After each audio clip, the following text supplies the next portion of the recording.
다 함께 기도하심으로 주일 예배를 하나님께 드리겠습니다. 하나님 아버지 감사합니다. 주님 앞에 나와 예배드립니다. 하나님을 만나는 시간, 하나님께서 기뻐 받으시는 예배 시간이 되도록 인도하여 주옵소서. 예수님의 이름으로 기도드렸습니다. 아멘. 우리 다 같이 찬양 드리겠습니다.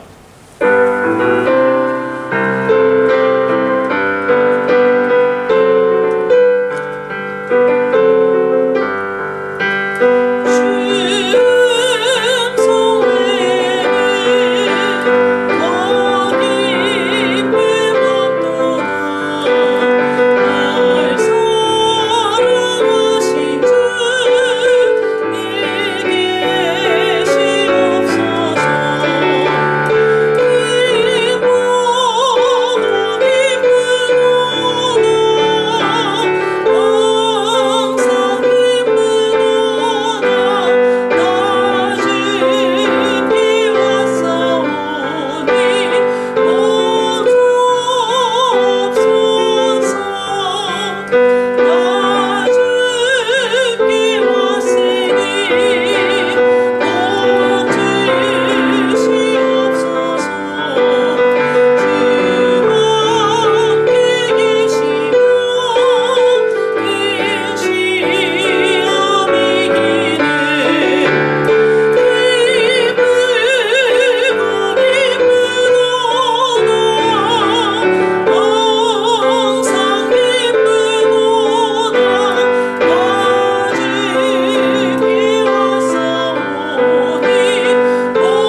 하나님 아버지 감사합니다.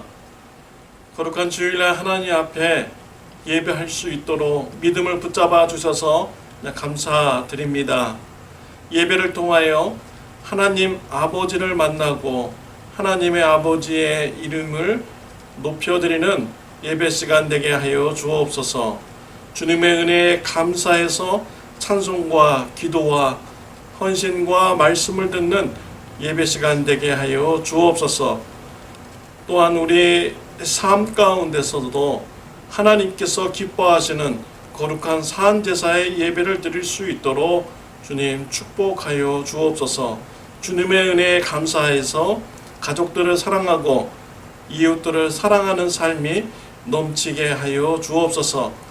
우리의 사랑하는 삶을 보고 우리가 예수 그리스도의 제자인 것을 세상 사람들이 보게 해주시고 하나님께서 사랑이심을 보게 하며 하나님의 이름을 거룩하게 올려드리는 예배자의 삶이 되게 하여 주옵소서. 코비드 19으로 인해서 미국에 있는 사람들이 건강에 위협을 받고 있습니다. 저와 우리 성도님들을 하나님께서 지켜주셔서 건강하게 하여 주옵소서. 그래서 다시 만날 때 우리 모두 건강한 모습으로 다시 만나며 하나님께 충성하고 헌신하는 사역이 많이 있을 수 있도록 하여 주옵소서. 하나님, 가정에 있는 시간이 이렇게 많아집니다. 가정에서 하나님의 말씀의 통치가 이루어지게 해주시고 하나님의 주권이 바로 세워지는 저와 우리 성도님들 가정이 되게 하여 주옵소서. 우리 참 좋은 교회에 주님께서 뜻이 있어서 이곳에 세우신 줄 믿습니다. 이곳에서 구원 사역을 잘 감당하는 참 좋은 교회가 되게 하여 주옵소서. 세계 선교를 위해서 충성하는 참 좋은 교회가 되게 하여 주옵소서. 우리가 살고 있는 미국과 한국을 위해서 기도드립니다. 평안하게 하여 주옵소서. 평안한 중에 크리스찬들이 믿음의 성장할 수 있게 하여 주시옵소서. 예수님의 이름으로 기도드렸습니다. 아멘. 하늘에 계신 우리 아버지여, 이름이 거룩히 여김을 받으시오며 나라가 임하옵시며 뜻이 하늘에서 이루어진 것 같이 땅에서도 이루어지이다. 오늘날 우리에게 일용할 양식을 주옵시고 우리가 우리에게 죄 지은 자를 사해 준 것 같이 우리의 죄를 사하여 주옵시고 우리를 시험에 들게 하지 마옵시며 다만 악에서 구하옵소서. 대개 나라와 권세와 영광이 아버지께 영원히 있사옵나이다. 아멘.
정죄할 때에도 날 이롭게 살 수 있네.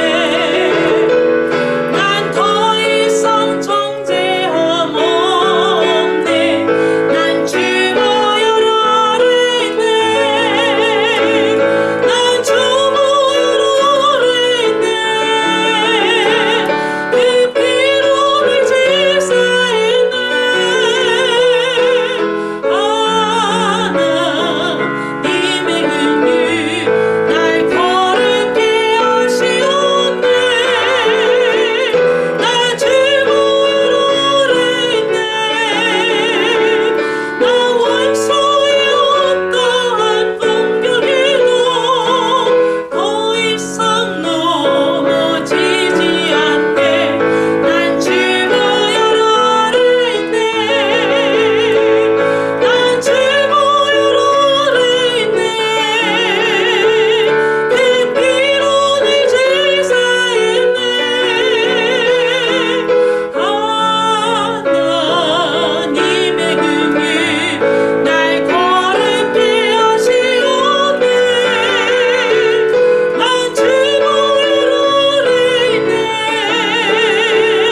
나 원수의 어떠한 공격에도 더 이상 넘어지지 않네. 난 죄보혈 아래 있네.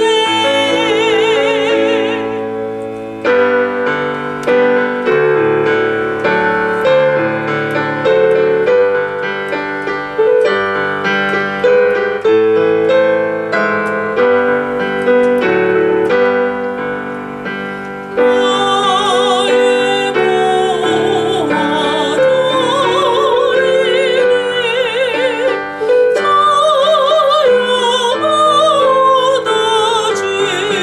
주소서.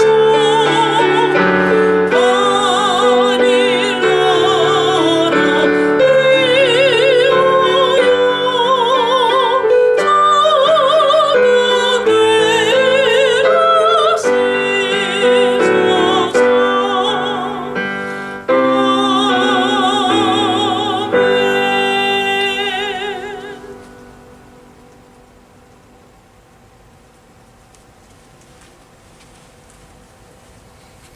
위하여 하나님 아버지 감사합니다.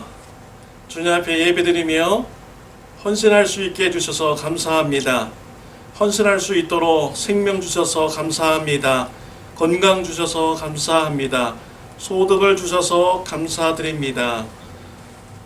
주님께로부터 받은 이 모든 능력을 하나님 나라 확장을 위하여서 헌신을 드립니다.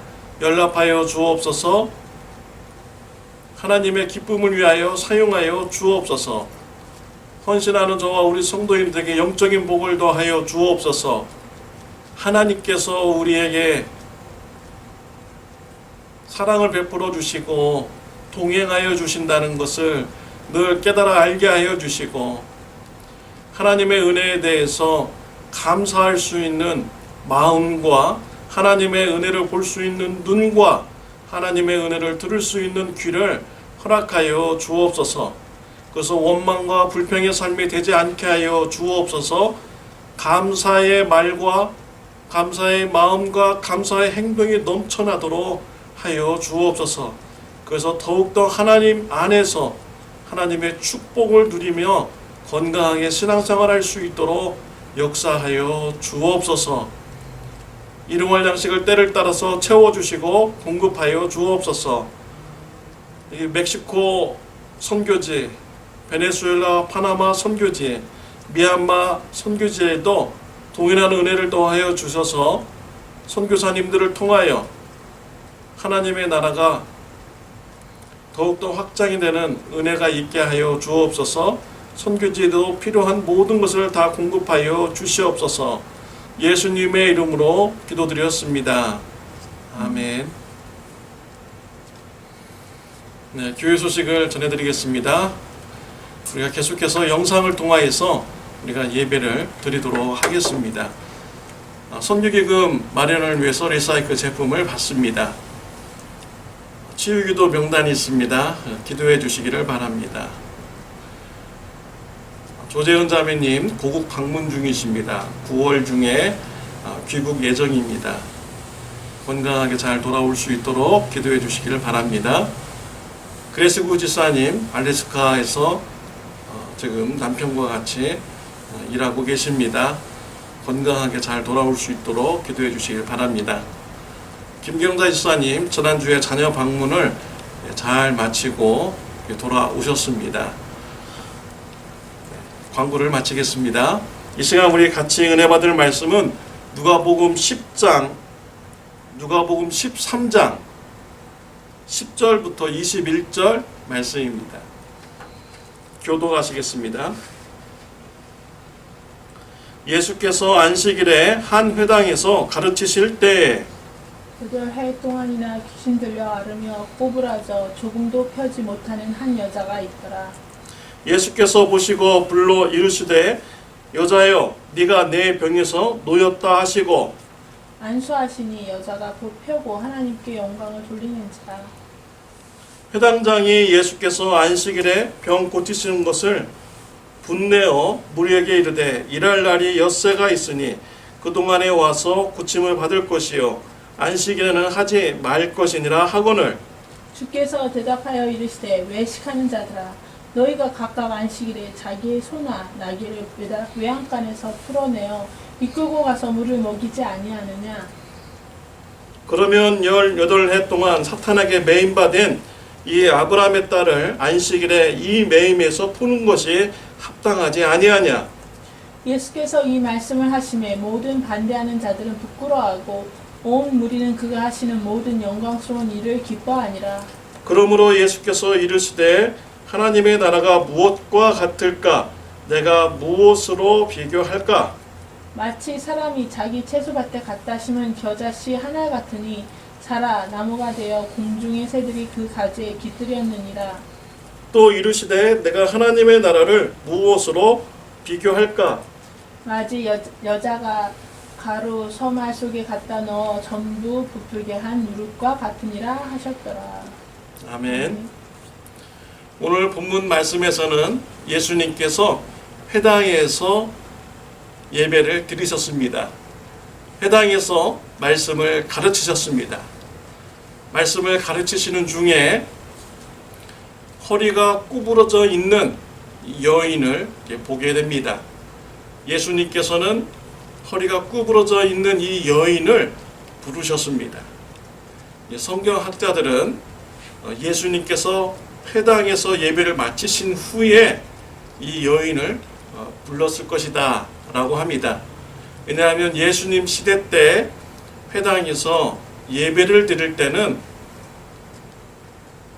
남자가 예배 드리는 곳에 여자가 올 수 없었습니다. 그래서 예수님께서는 예배를 마치신 후에 허리가 구부러져 있는 이 여인을 불렀던 것이지요. 허리가 구부러진 이 여인은 예수님께 고쳐달라고 간구하지 않았습니다. 그런데도 예수님은 이 여인을 불러서 고쳐주시려고 하신 것입니다. 이러한 행동은 매우 적극적인 이런 행동인 것이죠. 예수님은 병든 자를 보았을 때 적극적으로 그 사람을 고쳐주시려고 하셨습니다. 안식일에 병자들을 고쳐주는 일은 많은 위험을 감수해야만 합니다. 예수님께서는 회당에서 말씀을 가르치신 후에 병자들을 고쳐주셨고 귀신을 쫓아주셨습니다. 이러한 일을 많이 하셨습니다. 근데 그럴 때마다 반대하는 자들이 많이 있었습니다. 특히 종교심이 강한 사람들, 또 종교 지도자들, 강하게 예수님께 반발을 하였습니다. 화를 냈고요, 죽이려고 논의하는 이런 일이 일어났습니다. 그런데도 예수님께서는 오늘 본문에서 보면은 회당에서 구부러진 허리가 구부러진 이 여인을 보았을 때 그 여인을 불러서 고쳐주시려고 하신 것입니다. 예수님께서는요, 안식일에 선한 일을 하는 것이 옳으니라 라고 하면서 적극적으로 선한 일을 하시려고 하셨습니다. 안식일에 병을 고치는 이런 일은요, 신성모독죄로 죽을 수 있습니다. 출애굽기 31장 15절을 보면 엿새 동안은 일할 것이나 일곱째 날은 큰 안식일이니 여호와께 거룩한 것이라. 안식일에 일하는 자는 누구든지 반드시 죽일지니라 라고 이렇게 하였습니다. 이런 위험성이 있음에도 불구하고 예수님은 허리가 구부러진 이 여인을 부르셨고 고쳐 주시려고 하신 것입니다. 예수님은 안식일에 선한 일을 적극적으로 행하신 이런 분이십니다. 저와 여러분의 삶은 어떻습니까? 주일날 예배를 드린 후에 여러분들은 어떻게 시간을 보내시고 계십니까? 주일날 오후에 적극적으로 하는 일이 여러분 있습니까? 제가 아는 어떤 분은요, 주일날 오전에 예배 드리고 오후에는 집에 가서 낮잠을 자는 것이 아주 큰 기쁨이라고 이렇게 말씀을 하셨습니다. 그분의 삶은요, 월요일부터 토요일까지 아침 일찍에 일 나가서 밤 늦게까지 일하시고 오시는 분입니다.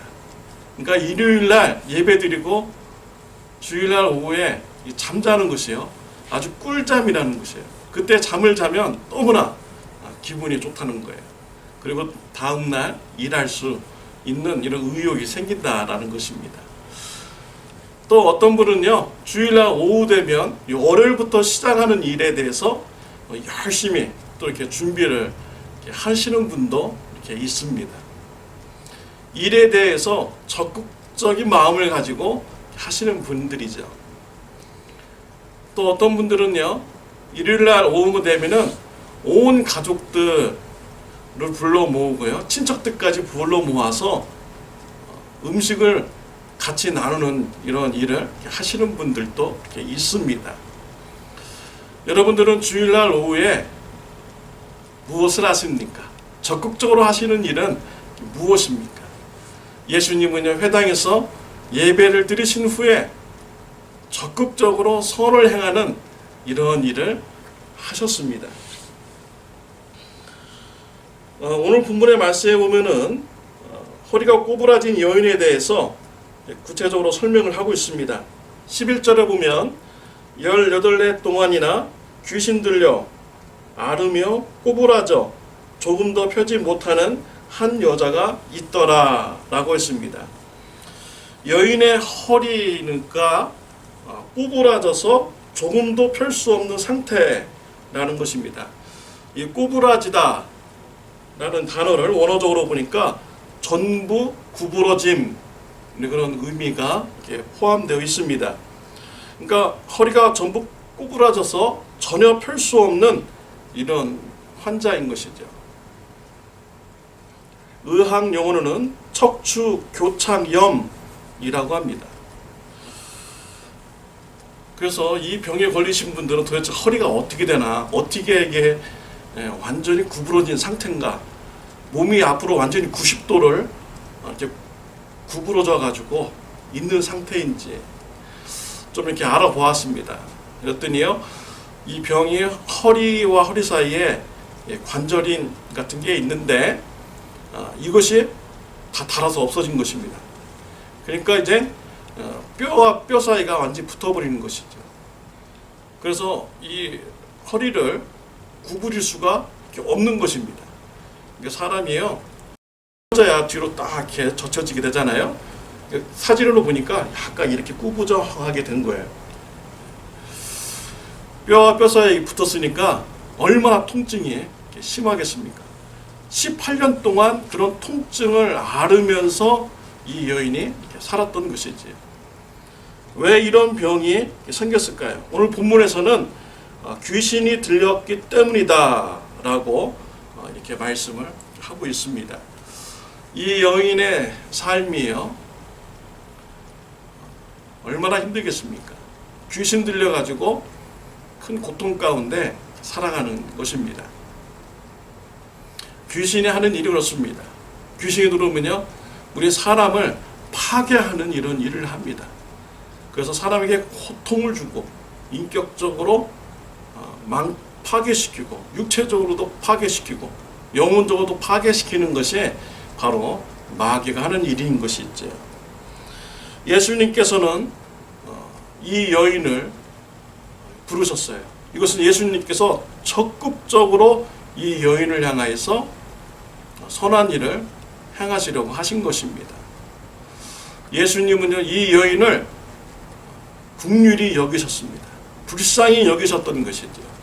그래서 이 여인이 18년 동안 귀신으로부터 그런 아픔을 당하는 이런 삶을 불쌍히 여기시고 이 여인을 불러서 해방시켜 주시고 자유를 주시려고 예수님은 선한 행함을 하신 것입니다. 예수님의 이런 모습은 참다운 예배자의 그런 삶의 모습입니다. 예수님은 회당에서만 예배드리는 것으로 그치지 않았습니다. 회당 밖에서도 예수님은 예배자의 삶을 살았습니다. 귀신 들린 자가 있으면 쫓아주시고 치유해 주시기를 원하셨습니다. 병든 자가 있으면 고쳐주기를 원하셨습니다. 이와 같이 선한 일을 적극적으로 하는 이런 예배자의 삶을 사는 것입니다. 저와 여러분들도 예수님과 같은 예배자가 되시기를 바랍니다. 예배 시간에만 예배드리는 것이 아니라 예배가 끝난 후에도 가정에서 적극적으로 선한 일을 함으로써 예배자의 삶을 살아가시기를 바랍니다. 또 여러분의 그런 삶의 일터에서 또 이웃들과의 만남의 관계에서 적극적으로 선한 일을 함으로써 예배자의 삶을 살아가는 저와 여러분들이 되시기를 바랍니다. 12절 13절 보면 예수께서 보시고 불러 이르시되 여자여 네가 내 병에서 놓였다 하시고 안수하시니 여자가 곧 펴고 하나님께 영광을 돌리는지라 라고 했습니다. 예수님께서 여자여 내 병에서 놓였다 하시면서 안수하니까 여자의 허리가 펴지면서 치유됐습니다. 귀신이 떠나갔습니다. 이때 여인은 치유함 받은 그런 기쁨이 넘치게 되는 것이죠. 그리고 하나님께 영광을 돌렸습니다. 얼마나 기쁠까요? 얼마나 감격에 차 있을까요? 이 여인은 너무나도 기쁜데 이 모습을 보고 같이 기뻐하지 않는 자가 있었습니다. 오히려 화를 내는 사람이 있었습니다. 회당장이었던 것이죠. 회당장은 회당의 그런 모든 일을 다 주관해서 하는 사람입니다. 그러니까 보통 사람은 될 수가 없겠죠. 존경받는 사람이나 또 성경에 대해서 잘 알고 믿음이 있다고 하는 사람들이 회당장을 그런 일을 맡아서 이렇게 하겠죠. 근데 이 회당장이 여인이 고침받는 모습을 보고 분을 푸는 것입니다. 그리고 사람들한테 얘기를 하는 거예요. 날이 엿새가 있으니 그동안에 와서 고침을 받을 것이요 안식일에는 하지 말 것이니라 라고 했습니다. 그러니까 6일 동안 고침을 받고 안식일에는 고침 받지 말라라고 이렇게 한 것이죠. 왜 회당장은 이런 얘기를 했을까요?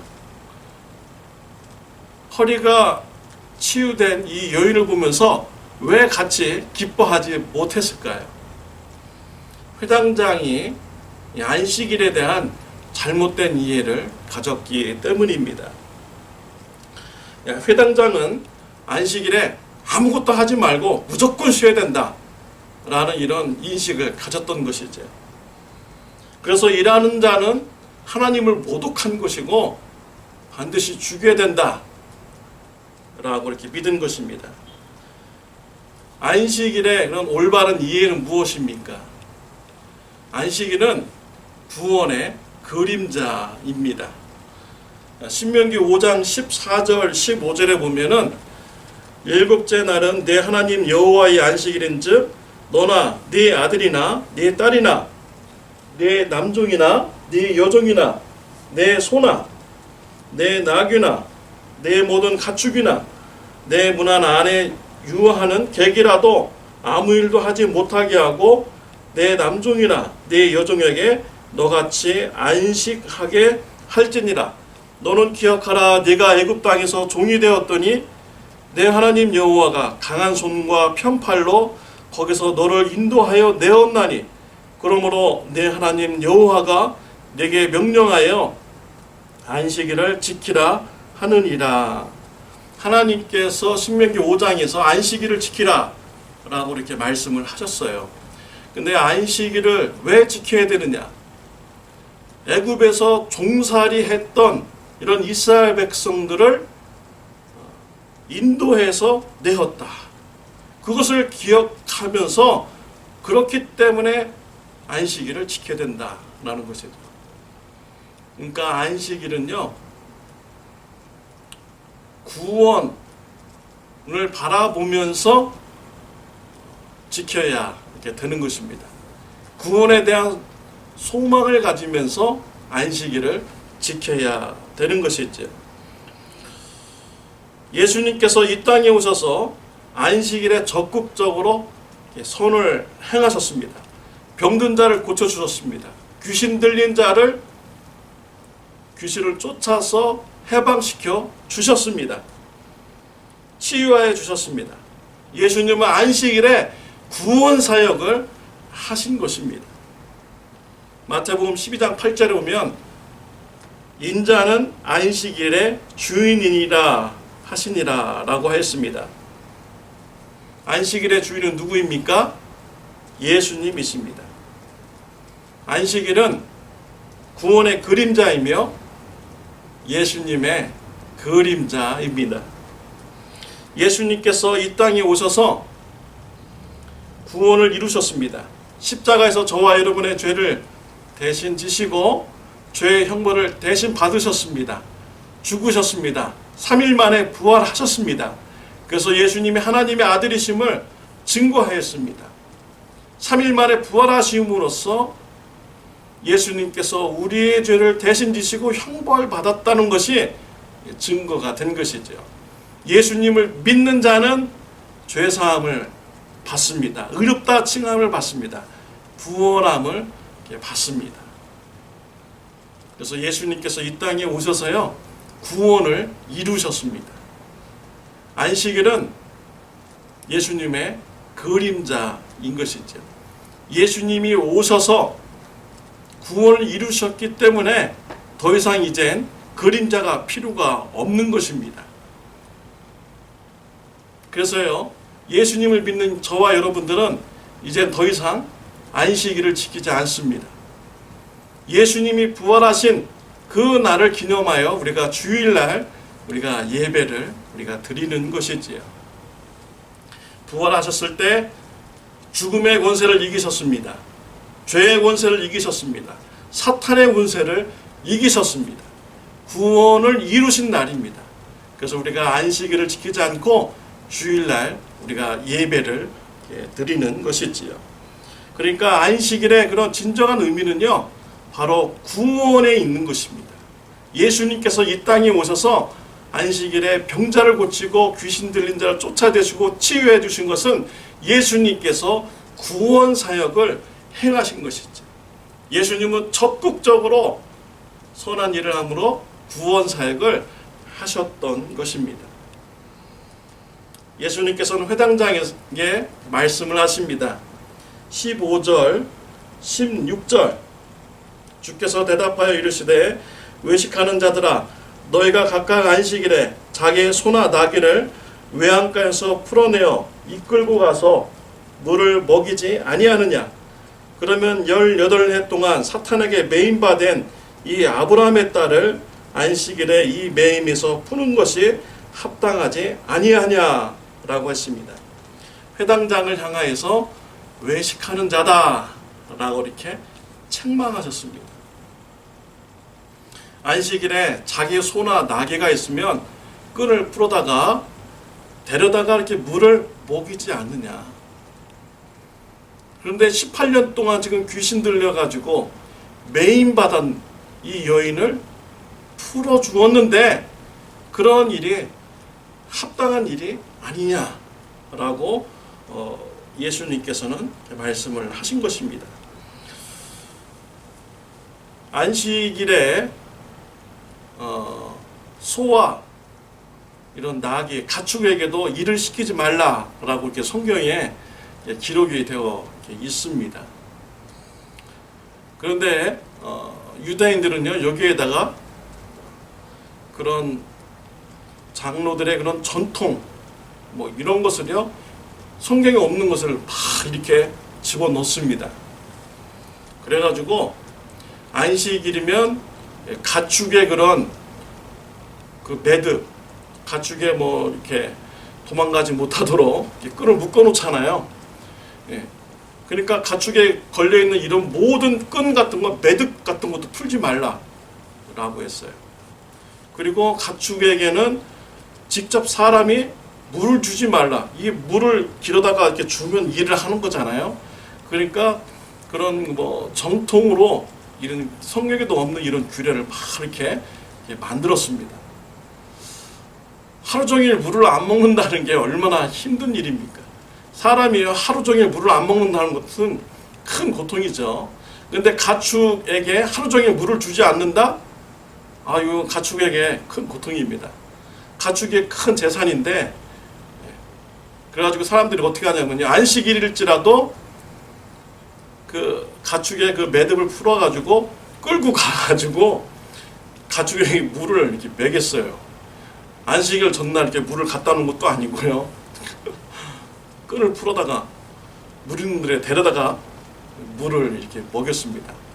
가축에게도 그런 장로들의 전통을 어기가면서 물을 주는데 18년 동안 귀신에게 매임받아가지고 고통받는 이런 여인, 사탄으로부터 풀어주는 것이 합당치 아니하냐라고 예수님께서 말씀을 하신 것입니다.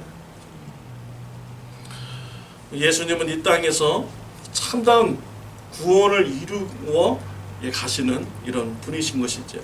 안식일에 예수님은 구원의 사역을 감당을 하셨습니다. 누가복음 11장 20절에 보면 그러나 내가 만일 하나님의 손을 힘입어 귀신을 쫓아낸다면 하나님의 나라가 이미 너희에게 임하였느니라 라고 했습니다. 예수님께서 오셔가지고 하나님의 능력으로 귀신을 쫓아서 치유되는 이런 역사가 일어났다면 이미 하나님의 나라가 시작이 되었다라고 예수님께서는 말씀을 하신 것이죠. 이미 예수님에 의해서 하나님의 나라가 시작된 것입니다. 구원의 사역이 시작이 된 것입니다. 예수님께서는 이 비유 또 오늘 본문에 보면 비유를 통해서 하나님의 나라에 대해서 가르쳐 주셨습니다. 19절부터 21절 말씀에 보면은 두 가지 비유를 통해서 하나님의 나라를 가르치셨습니다. 겨자씨의 비유와 누룩의 비유입니다.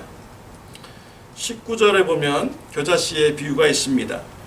마치 사람이 자기의 채소밭에 갖다 심은 겨자씨 한 알 같으니 자라 나무가 되어 공중의 새들이 그 가지에 깃들였느니라 라고 있습니다. 하나님의 나라는 겨자씨가 성장하는 것과 같다 라고 하신 것이죠. 겨자씨는 아주 작은 씨앗입니다. 근데 이 씨앗이 땅에 떨어져서 자라기 시작하면 나무가 되어서 새들이 와서 깃드는 이런 나무가 된다라는 것입니다. 하나님의 나라가 바로 그와 같다는 것이죠. 하나님의 나라가 아주 작게 처음엔 시작되지만 계속해서 하나님의 나라는 성장하게 된다는 것입니다. 확장되어 간다는 것입니다. 여기서 공중의 새는 성경학자들은 해석하기를요 이방인이라고도 해석을 합니다. 복음이 확장이 되고 하나님의 나라가 확장이 돼 가지고요 이방인들도 와서 구원함을 받고 평안을 누리는 이런 하나님의 나라가 된다라고 이렇게 해석을 하는 것입니다. 골로새서 1장 6절에 보면 이 복음이 이미 너에게 이름에 너희가 듣고 참으로 하나님의 은혜를 깨달은 날부터 너희 중에서와 같이 또한 온 천하에서도 열매를 맺어 자라는도다 라고 골로새서 1장 6절에 기록이 되어 있습니다. 사도 바울은 에베소에서 복음을 전했습니다. 골로새에 가서 복음을 전하지 않았어요. 에베소에서 전하는데 이 복음이요 그 지역에 막 퍼지기 시작합니다. 그래서 골로새라는 이런 지역에 복음이 전파되고 그곳에서 교회가 세워지게 된 것이지요. 그리고 이와 같이 이 복음이요 온 천하에 열매를 맺어서 이렇게 자라는도다라고 기록을 한 것입니다. 하나님의 나라가 그렇게 확장이 되었습니다. 예수님부터 시작된 이런 하나님의 나라가요 겨자씨가 자라듯이 막 확장되고 성장이 되어서 온 세계에 하나님의 나라가 확장이 되었습니다. 또 21절에 보면 누룩의 비유가 나옵니다. 마치 여자가 가루 소말 속에 갖다 넣어 한 누룩과 같으니라 하셨더라. 하나님의 나라는 누룩과도 같은 것이죠. 이 누룩이 온 밀가루를 막 이렇게 부풀게 하듯이요. 하나님의 나라가 막 이렇게 성장하게 된다. 확장되어 간다. 라고 말씀을 하신 것입니다. 예수님에 의해서 시작된 구원의 사역, 이런 하나님의 나라가요, 막 자라고 성장하여 나간다라는 것이죠. 로마서 14장 7절에 보면 하나님의 나라는 먹는 것과 마시는 것이 아니요 오직 성령 안에 있는 의와 평강과 희락이니라 라고 했습니다. 하나님의 나라가 우리 안에서 시작이 되고 자라고 성장을 하면요 우리 안에서 의의 열매, 평강의 열매, 희락의 열매가 이렇게 나타나게 되는 것입니다. 초대교회 안에 하나님의 나라가 시작이 되었습니다. 예루살렘 교회 성도님들이 서로 나눔의 이런 사역이 일어나게 되었습니다. 성도님 중에 가난한 자가 있으면 자신의 재산을 팔아서 가난한 성도의 그런 필요를 채워주는 이런 나눔의 역사가 일어났습니다. 의의 열매, 평화의 열매, 희락의 열매가 예루살렘 교회에 풍성하게 나타나는 것이죠. 또 예루살렘 교회가 기근으로 인해서 힘들었을 때 이방인 교회들이요 구제 헌금을 모아서 예루살렘 교회를 도와주었습니다. 이것이 바로 하나님 나라의 그런 모습인 것이죠. 의와 평강과 희락의 열매가 풍성하게 나타나는 것입니다. 안디옥 교회는요 바나바와 바울을 이방인의 사도로 세워서 이방인에게 복음을 전파하는 이런 사역을 맡겼습니다. 교회에 훌륭한 지도자가 있으면 그 지도자를 계속 이렇게 붙들고 싶잖아요. 근데 안디옥 교회는 성령의 음성에 순종했습니다. 그래서 바나바와 바울을 사도로 세워서 이방인 사역하도록 파송을 하였습니다. 정말 안디옥 교회는요 이기적인 교회가 아니었어요. 정말 의가 있는 안디옥 교회였습니다. 의와 평강과 희락이 있는 이런 교회였던 것이죠. 저와 여러분의 삶은 어떻습니까? 저와 여러분의 마음속 안에서 시작된 이런 하나님의 나라가 자라가고 있습니다. 성장하여 가고 있는 것입니다. 하나님의 나라가 확장되기 위해서는, 또 그러한 열매를 맺기 위해서는 우리가 어떻게 해야 되겠습니까? 우리가 해야 될 일은 아무것도 없어요. 예수 그리스도의 그런 생명의 씨가 우리 안에 들어있으면 우리가 그것만 붙들면 되는 것입니다. 예수 그리스도의 생명의 씨는요, 살아있는 씨입니다. 그래서요, 그 씨가 뿌리를 내리고 저절로 자라가게 되는 것이죠. 그래서 우리가 예수님만 붙들면은 우리 안에 하나님의 나라가 저절로 막 성장하여서 의의 열매, 평강의 열매, 희락의 열매가 맺혀 나가게 되는 것입니다. 그래서 우리가요, 자꾸 하나님 나라의 그런 성장이 있으면 가족 간의 관계, 이웃 간의 관계도요, 점점 더 의로워지고, 점점 더 평화로워지고, 점점 더 기쁨의 관계로 성장하여 가는 것입니다. 우리 안에 시작되고 자라가는 이런 하나님의 나라, 이것은 내 힘으로 되는 것이 아닙니다. 내 노력으로 되는 것이 아닌 것이죠. 전적인 하나님의 은혜로 되는 것입니다.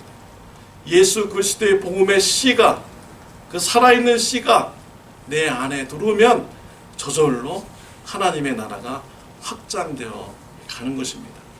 예수 그리스도 안에 붙어있기만 하면 됩니다. 예수 그리스도 안에만 있으면 예수 그리스도의 생명의 씨가 우리에게 자라서 하나님의 나라가 우리의 마음속에, 우리의 삶 가운데서 풍성하게 열매를 맺어나가게 되는 것이죠. 얼마나 감사합니까? 이런 하나님의 나라, 이런 소식을요, 불신자 가족들에게, 또 불신자 이웃들에게 전하는 저와 여러분들이 되시기를 바랍니다. 기도드리겠습니다. 하나님 아버지, 감사합니다. 우리의 삶을 돌아보면 하나님의 나라의 이런 열매가 우리가 풍성히 맺기가 힘든 이런 삶이었습니다. 그런데 예수 그리스도의 복음의 씨가 우리 안에 들어와서 구원을 이루어 주시고 또 하나님 나라의 열매를 맺도록 하여 주시니 하나님 감사합니다. 이와 같은 하나님 은혜에 감사하며 이웃들에게 예수 그리스도의 복음의 소식을 전하는 저와 우리 성도님들 되게 하여 주옵소서. 예수님의 이름으로 기도드렸습니다. 아멘. 다 같이 찬양 드리겠습니다.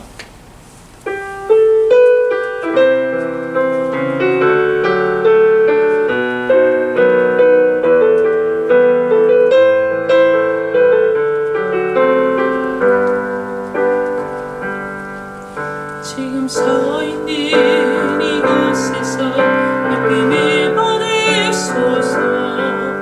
내가 먹는 떡 주님의 떡이니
예수 그리스도의 은혜와 하나님 아버지의 극진하신 사랑과 성령님의 감화감동 교제하심이 예수님을 닮아 구원 사역을 적극적으로 행할 것을 결단하며 하나님 나라가 확장되는 이런 모습을 보며 하나님께 감사하는 신앙을 결단하는 주님의 사랑하는 자녀들 머리 위에 영원토록 함께 하시는 귀한 은혜가 있게 하여 주옵소서. 예수님의 이름으로 기도드렸습니다. 아멘.